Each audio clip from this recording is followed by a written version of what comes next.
नमस्कार। चलिए आज एक सफर पर चलते हैं, एक ऐसे देश को समझने के लिए जो सिर्फ एक देश नहीं बल्कि अपने आप में एक पूरी दुनिया है, भारत। इसका कैनवास इतना बड़ा और इतना रंगीन है कि इसे समझना एक रोमांचक सफर से कम नहीं है। तो चलिए ये सफर शुरू करते हैं। चलिए शुरुआत 1 नंबर से करते हैं। 121 करोड़। ये 2011 की जनगणना के मुताबिक भारत की आबादी थी। आज तो ये संख्या 140 करोड़ के भी पार है और भारत दुनिया का सबसे ज्यादा आबादी वाला देश बन चुका है। जरा सोचिए, यहाँ हर चेहरा एक कहानी है और ऐसी अरबों कहानियां हर रोज लिखी जा रही हैं। तो भारत की इस विशाल तस्वीर को समझने के लिए हम इसे 5 हिस्सों में जोड़कर देखेंगे।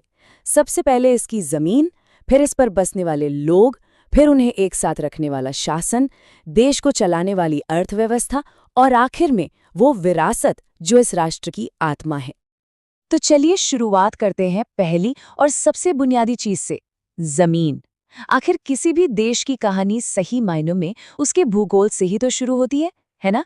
और भारत की जमीन ही उसकी पहचान की नींव है। तो अगर साइज की बात करें तो भारत दुनिया का 7वां सबसे बड़ा देश है। मतलब इसमें कई यूरोपीय देश एक साथ समा सकते हैं। ये विशालता ही इसकी डाइवर्सिटी की पहली वजह है। और अब जरा इसकी जमीनी सरहद के बारे में सोचिए। 15,200 किलोमीटर। ये इतनी लंबी है कि इसके किनारे कई अलग अलग संस्कृतियों और देशों से भारत जुड़ता है, जो इसे जियोपॉलिटिकली बहुत ही अहम बना देता है। भारत की ज्योग्राफिकल डाइवर्सिटी तो कमाल की है। सोचिए, एक तरफ दुनिया की सबसे ऊंची बर्फीली चोटियां हैं तो दूसरी तरफ वो हरे भरे मैदान जो करोड़ों का पेट भरते हैं। यहाँ हजारों साल पुराने पठार भी हैं और खूबसूरत समुद्री तट भी।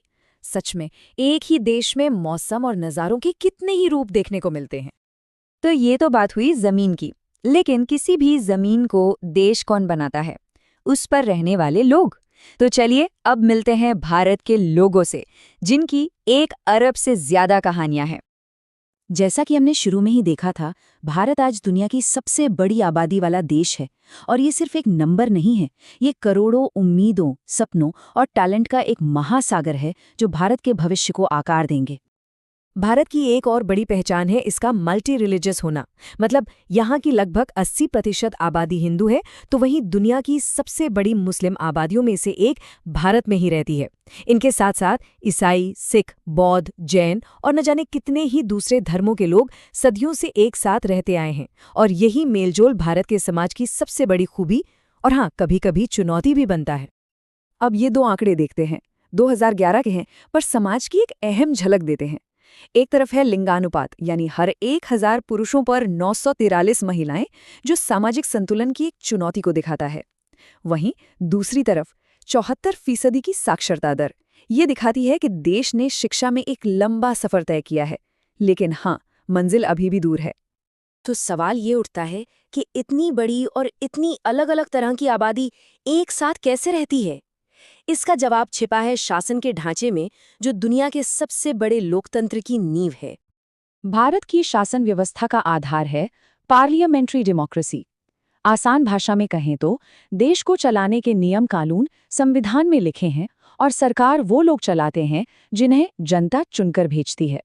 यही सिस्टम मॉडर्न इंडिया की रीढ़ की हड्डी है।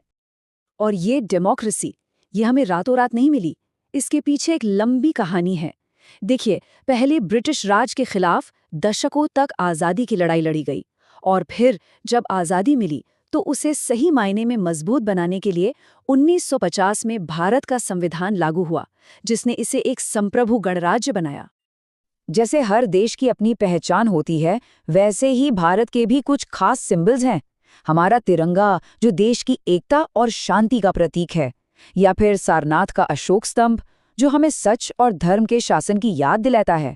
ये सिर्फ निशान नहीं है, ये देश के आइडियल्स की कहानी कहते हैं। अब देश को चलाने के लिए शासन के साथ साथ एक मजबूत इकोनॉमी तो चाहिए ही।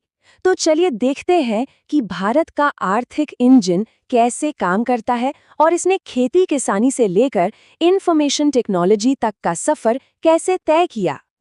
भारतीय अर्थव्यवस्था के बदलाव की कहानी बड़ी दिलचस्प है। आज़ादी के समय हम एक कृषि प्रधान देश थे, मतलब सब कुछ खेती पर निर्भर था।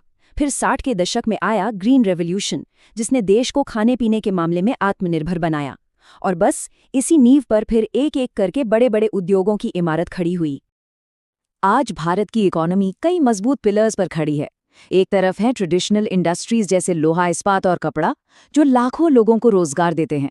तो दूसरी तरफ है मॉडर्न सेक्टर्स जैसे ऑटोमोबाइल और आईटी, जो भारत को ग्लोबल मार्केट में एक बड़ी ताकत बनाते हैं। और इस पूरी इकोनॉमी को आपस में कौन जोड़ता है? इसका विशाल इंफ्रास्ट्रक्चर। और इसका सबसे बड़ा एग्जाम्पल है इंडियन रेलवे, दुनिया का चौथा सबसे बड़ा नेटवर्क। ये सिर्फ पटरियां नहीं हैं, ये भारत की लाइफलाइन है, जो करोड़ों लोगों और सामान को हर रोज एक कोने से दूसरे कोने तक पहुंचाती हैं। अब आते हैं हमारे आखिरी हिस्से पर, वो चीज जो भारत की जमीन, लोगों और अर्थव्यवस्था को एक पहचान देती है, उसकी विरासत, हजारों साल का इतिहास और संस्कृति, जो इस देश की आत्मा है। भारत का इतिहास किसी एक किताब जैसा नहीं, बल्कि कई परतों वाला है। कहानी शुरू होती है सिंधु घाटी जैसी पुरानी सभ्यताओं से, फिर आता है मध्यकाल, जिसमें सल्तनत और मुगल साम्राज्यों ने अपनी छाप छोड़ी, और फिर आया मॉडर्न दौर, जिसने ब्रिटिश राज और फिर आज़ादी को देखा। हर दौर ने आज के भारत में अपना एक रंग घोला है। और इसी हजारों साल के इतिहास से निकली है भारत की अनोखी कल्चरल हेरिटेज। यहाँ की कला सिर्फ म्यूजियम में नहीं है, वो मंदिरों की दीवारों पर, क्लासिकल डांस की हर एक मुद्रा में और संगीत की धुनों में आज भी जिंदा है। और ये तो बस कुछ मिसालें हैं उस गहरे सांस्कृतिक समंदर की, जो भारत को भारत बनाता है। तो हमने जो ये पूरा सफर तय किया, उसमें एक बात साफ है, भारत एक ऐसा देश है जहाँ प्राचीन और आधुनिक, एकता और विविधता सब एक साथ रहते हैं। और यही डाइवर्सिटी इसकी सबसे बड़ी ताकत भी है और सबसे बड़ी चुनौती भी। तो सवाल यही रह जाता है कि इन अनगिनत धागों को जोड़कर भविष्य का भारत अपनी कैसी तस्वीर बुनेगा। इस सवाल का जवाब शायद आने वाला वक्त ही देगा।